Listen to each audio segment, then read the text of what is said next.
Manajemen Bandara Internasional Sultan Hasanuddin resmi membuka posko angkutan lebaran pada Jumat 21 Maret 2025. Posko ini terletak di dua titik, yakni di area keberangkatan dan area kedatangan. Total ada 970 personel disiagakan di area bandara untuk menjamin keamanan selama arus mudik lebaran 2025. Jajaran Manajer Bandara Internasional Sultan Hasanuddin Mingus Gandeguai mengatakan bahwa posko ini akan beroperasi hingga 11 April 2025 mendatang. Pihaknya memperkirakan puncak arus mudik akan berlangsung pada 27 Maret 2025 dengan perkiraan jumlah penumpang mencapai 41.000. Ia menjelaskan lebaran kali ini bersamaan dengan libur anak sekolah yang cukup panjang, kemudian memberlakukan WFA beberapa instansi sehingga dapat berpengaruh pada grafik jumlah penumpang. Saat ini, kata dia, pihaknya sudah menerima permintaan 5 extra flight atau penerbangan ekstra dari maskapai Lion Air dan Garuda Indonesia. Mingus pun memperkirakan sebanyak 660 penumpang bakal memadati area bandara selama periode 2025. Pihaknya pun berkoordinasi dengan menyiapkan bandara alternatif jika terjadi cuaca buruk secara arus mudik lebaran. Mingus juga menanggapi terkait instruksi Menteri Perhubungan Budi Purwagandi untuk menghentikan pengerjaan bandara selama periode mudik. Ia menyebutkan pengerjaan akan diberhentikan sementara di waktu tertentu, utamanya saat penumpang sedang ramai. Kegiatan hari ini, Pak? Jadi mulai hari ini kami mulai membuka posko lebaran di 2025 sampai dengan tanggal 11 April. Pak, total penumpang yang diprediksi? Total penumpang yang kami prediksi itu puncaknya ada di 41.000. Kenapa 41.000? Kalau dibandingkan dengan hari biasa atau pas puasa, kami di sekitar 20.000. Di hari biasa kami 20.000.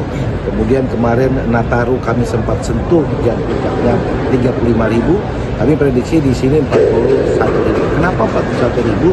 Karena mulai dari anak sekolah liburnya agak panjang, kemudian WFA oleh beberapa instansi. Ini tentunya akan mempengaruhi orang untuk melakukan perjalanan dengan kebijakan pemerintah menurunkan harga tiket. Ini kami berharap bahwa akan terjadi lonjakan penumpang yang cukup signifikan. Puncaknya tanggal 27 Maret. Extra flight sudah diajukan oleh Lion dan kemudian sama Garuda. Sejauh ini sekitar 5 extra flight yang diajukan.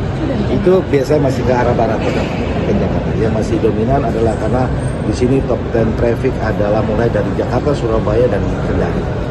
Dibanding tahun lalu gimana? Kalau dibanding tahun lalu ini naik 3%. Prediksi pas puncak arus mudik kira-kira jumlah penumpang? 41.000. Totalnya selama periode lebaran, Pak? 600 lebih. Pak, apakah saat ini sudah mengalami peningkatan atau gimana? Kalau tadi pagi saya lihat pergerakan penumpang berdasarkan data yang kami miliki, baik itu harga terjual atau transit, itu hari ini kami sentuh 21.000. Hari ini kami sentuh 21.000 berdasarkan kondisi belum tentu, dan itu bisa meningkat dari beberapa hari ini dia meningkat. Kenapa? Karena banyak yang go show datang baru beli tiket atau ketika sudah mulai ini karena ini hari Jumat libur dapat izin langsung dia beli tiket. Tujuan terbanyak, Pak? Tujuan terbanyak adalah Jakarta, Surabaya, dan Kendari. Jadi bukan diberhentikan. Jadi ada beberapa hal yang memang kita support. Jadi di jam-jam yang ini kita tidak izinkan untuk kerja. Di jam berapa itu, Pak? Di jam-jam yang kita akan melihat. Jadi dia fluktuatif. Jadi ini dia ramai dan dia bekerja tidak di area terminal. Kalau di area terminal kami akan berhentikan. Di daerah yang semua area pelayanan akan kami berhentikan sesuai dengan arahan menteri. Tetapi di area-area support yang misalnya yang tidak mengganggu flow penumpang, kami masih berjalan. Bandara alternate, kami punya bandara alternate itu karena di bawah penguasaan Angkasa Pura itu semua bandara disuruh buka 24 jam.